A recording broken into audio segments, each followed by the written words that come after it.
Hi అండి, నమస్తే. Welcome to my channel Latara vlogs. ఈరోజు మన వీడియోలో చాలా రుచిగా ఉండే వంకాయ వెల్లుల్లి కారం చూపించబోతున్నానండి. ఇది టేస్ట్ అయితే సూపర్గా ఉంటుంది. సైడ్ డిష్గా చాలా బాగుంటుంది. మీరు కూడా ట్రై చేయండి. ఇప్పుడు ఇది ఎలా తయారు చేయాలో చూద్దాము. మరి దీనికోసం ముందుగా స్టవ్ మీద ప్యాన్ పెట్టి అందులో 2 స్పూన్ల ఆయిల్ని యాడ్ చేశాను. కొద్దిగా మినపప్పుని యాడ్ చేశాను. కొద్దిగా ఆవాలు, కొద్దిగా జీలకర్రని కూడా యాడ్ చేశాను. ముందుగా కట్ చేసుకొని పెట్టుకున్నటువంటి ఒక పెద్ద ఉల్లిపాయని యాడ్ చేశాను. బాగా సన్నగా తురుముకోవాలండి. వీటిని ఫ్రై చేసుకోవాలి.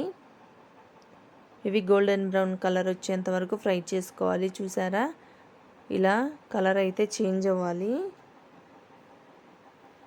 ఇవి వేగిపోయాయండి. ఇప్పుడు ముందుగా కట్ చేసుకొని ఉప్పు నీళ్ళల్లో వేసుకున్నటువంటి వంకాయ ముక్కల్ని యాడ్ చేస్తున్నాను.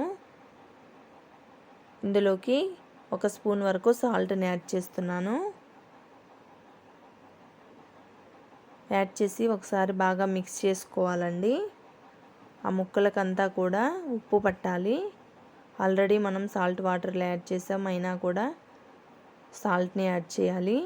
మూత పెట్టేసి ఒక 5 నిమిషాలు ఇలా వదిలేయాలి. చూడండి,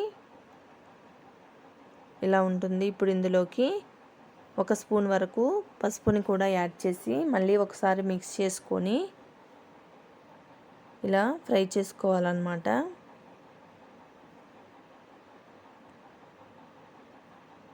ఇప్పుడు ఇందులోకి కొద్దిగా కరివేపాకును కూడా యాడ్ చేస్తున్నానండి.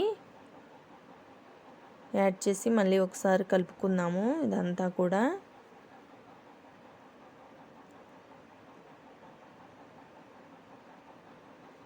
ముందుగా గ్రైండ్ చేసుకొని పెట్టుకున్నటువంటి వెల్లుల్లి కారంని యాడ్ చేస్తున్నానండి.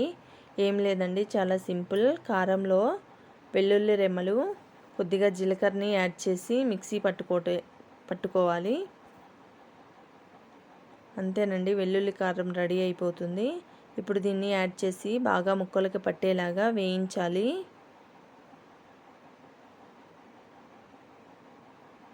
అంతే సింపుల్. ఎంతో టేస్టీగా ఉండే వంకాయ కారం రెడీ అయిపోయిందండి.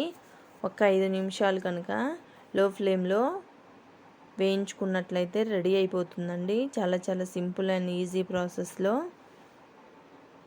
మీరు కూడా ట్రై చేయండి. ఈ వీడియో మీకు నచ్చినట్లయితే లైక్ చేయండి, షేర్ చేయండి, సబ్స్క్రైబ్ చేయటం మాత్రం మర్చిపోకండి. Thank you all.